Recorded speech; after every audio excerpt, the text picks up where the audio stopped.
A ver, pensemos en esto por un segundo. ¿Cómo es posible que la era del vapor, del acero, de la razón científica, o sea, la mismísima era victoriana, se obsesionara de una forma tan profunda con algo tan, pero tan irracional como las hadas? Esa es la gran paradoja que vamos a intentar desentrañar hoy. Miren, el panorama era este. De un lado, tenías la realidad dura y pura. Motores de vapor, el empirismo de Darwin, fábricas echando humo, la expansión imperial. Y del otro lado, una fantasía que lo invadía todo. El espiritismo, los fantasmas y, claro, el reino invisible de las hadas. Esto no era una simple contradicción, ¿eh? Era un cortocircuito mental a escala social. Así que la pregunta del millón es, ¿cómo la era de la fábrica se las arregló para ser, al mismo tiempo, la era del hada? Bueno, pues vamos a meternos de lleno en eso. Nuestro punto de partida es justamente esa profunda contradicción.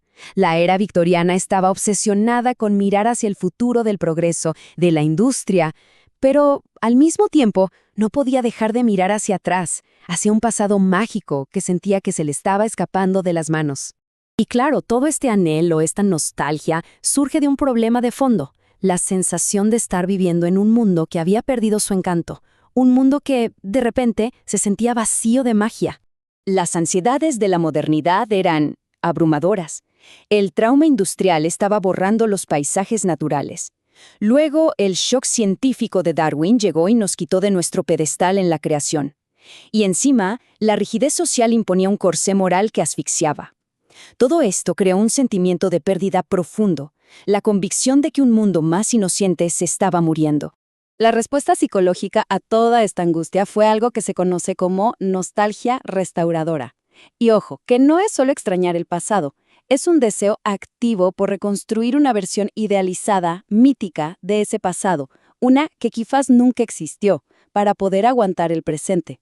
Y aquí llegamos al punto clave. Los victorianos no solo se pusieron a recordar a las hadas, no, las reinventaron activamente para que encajaran en su nueva realidad. Básicamente, crearon la solución a su propio desencanto.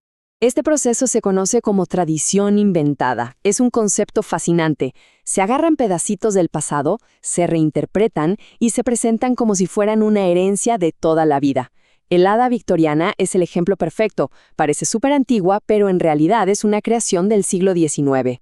Y el proceso fue metódico, casi quirúrgico. Primero recopilaron todas las historias viejas, lo que llamaron folclore. Después vino la gran limpieza. Censuraron y le dieron una buena lavada de cara a todo lo que les parecía inapropiado. Y finalmente les inyectaron a estas historias una dosis masiva de moral victoriana. Así, las hadas, que en el folclore original eran seres peligrosos y amorales, se convirtieron en maestras de la virtud.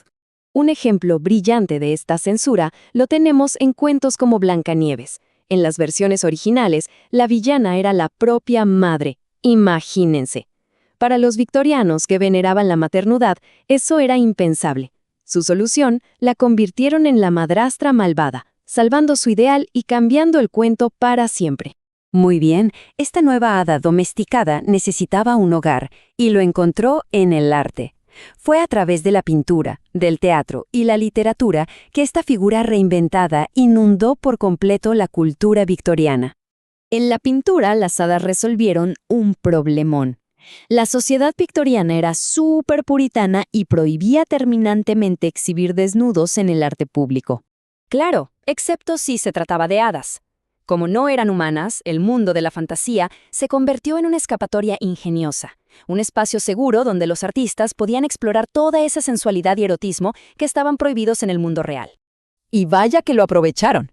En una pintura famosísima de Joseph Noel Paton de 1849, La disputa de Oberón y Titania, si uno se pone a contar con paciencia, puede encontrar 165 hadas, muchas de ellas desnudas, en un torbellino de actividad caótica y sensual. Pero la invención no se detuvo en la pintura. La imagen que todos tenemos en la cabeza del hada con alas delicadas no viene de ninguna leyenda antigua, viene del ballet. Fue una bailarina, Marita Glioni, que en 1832 se puso unas alitas y bailó en puntas para parecer etérea. Y aquí viene la gran paradoja. Esta visión de magia pura y natural dependía de la tecnología industrial más puntera de la época, como luces de gas y maquinaria súper compleja. Esta obsesión llegó a su punto más alto, a su clímax, cuando el deseo desesperado de creer chocó de frente con la tecnología más fría y objetiva del momento, la fotografía. Después del trauma brutal de la Primera Guerra Mundial, el anhelo de magia era más fuerte que nunca. Hasta Sir Arthur Conan Doyle, el creador del ultrarracional Sherlock Holmes, se convirtió en un creyente total. Vio las famosas fotos de las hadas de Cottingley y dijo que eran la prueba que iba a sacar al mundo de su materialismo sin alma. Pero la verdad era mucho más simple, mucho más mundana. Las hadas no eran reales, eran recortes de papel que dos primas habían copiado de un libro infantil y que sostenían con alfileres de sombrero. Un engaño sencillo que, sin embargo, el mundo entero quiso creer durante décadas. El caso de Cottingley no fue solo un fraude, fue reflejo de una sociedad traumatizada. Fue un intento desesperado por usar la herramienta de la ciencia, la cámara, para probar que la magia y la inocencia habían logrado sobrevivir a la carnicería de la guerra. Entonces, ¿qué queda de todo esto? Pues, aunque no lo parezca, el fantasma de la hada victoriana sigue muy presente, y su influencia en nuestra cultura es enorme. Si vemos el recorrido, el arco es fascinante. De ser un ideal romántico en los años 30 a convertirse en objeto de estudio científico en los 60.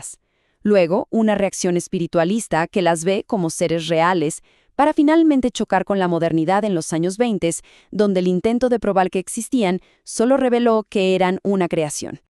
Y el legado es clarísimo. El fantasma del hada victoriana vive en la figura que todos conocemos hoy.